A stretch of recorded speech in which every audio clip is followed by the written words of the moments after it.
Yo, what's good? Welcome to Streetlight, Finding Your Way Home. Let's be real for a minute. If you're watching this, you know life ain't easy. You know what it feels like to be judged before you even speak. Ever feel like people look at you and they don't see you? They see a label.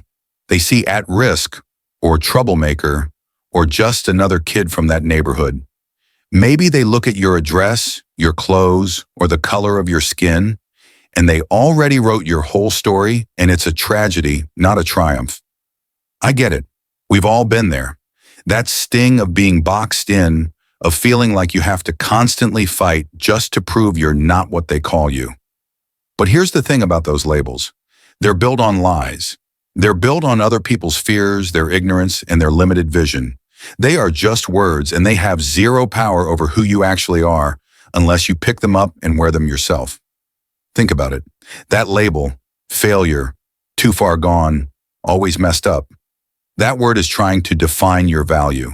It's trying to tell you what your life is worth. And because you hear it so much, from the news, from the school system, sometimes even from family, you start to believe it. You start to act like it. It creates this heavy armor around you, right? You build walls, you get defensive. You think, if they already think I'm bad, I might as well be bad. And that right there is where the cycle keeps spinning. I'm here to tell you that the true definition of who you are doesn't come from a zip code or a police report. It doesn't come from a social worker, a teacher, or a jealous cousin. Your true unbreakable value comes from the one who created you. See, a label is something you wear. Value is something you possess. Imagine a brand new pair of Jordans, fresh out the box. They have a high value, right? Now imagine those same sneakers after you've worn them for a year. They're scuffed up, muddy, maybe a little torn. But are they worthless? No. They're still Jordans. They still have the same basic structure and value, plus they have a whole story now. Your struggles, your mistakes, the dirt on your soul, that's just the scuff marks. It doesn't change the fact that you were designed and created by the master designer. And his design is flawless. You are one of a kind. The Bible has a word for this. It's a mic drop moment on all the negative talk we hear. The word says in the book of Psalms, Psalm 139, verse 14, I praise you because I am fearfully and wonderfully made. Your works are wonderful, I know that full well. Read that again. Fearfully and wonderfully made. That means you weren't an accident. That means every detail of you. Your mind, your spirit, your passion, even your struggles, was known and cared for. When God looks at you, he doesn't see a project or a problem. He sees his wonderful work. That label they put on you, it's trash. It's a lie.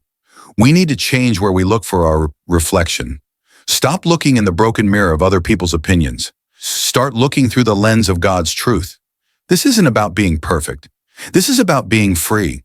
Free from the constant pressure to live up to or live down to someone else's definition of you. This is about resilience, the ability to fall down, dust yourself off, and say, I am wonderfully made, and this setback doesn't define me. This is the power of hope and the start of a journey toward forgiveness, forgiving the world for lying to you, and maybe even forgiving yourself for believing those lies. So here's your call to action for today. This is where the work begins. First, when a negative label tries to stick to you today, a thought, a stereotype, a word spoken by someone else, I want you to mentally smack it away. Replace it with the truth. I am wonderfully made. Second, look in the mirror. Not just at your face, but really look. Don't see what they told you. See the person God created. Third, drop a comment below with one positive word you'd use to describe yourself, or that you want to describe yourself. Let's start speaking life into our own identities. Tomorrow we're going to talk about that feeling of being stuck and where we can find a true escape. Until then, remember your worth. Peace.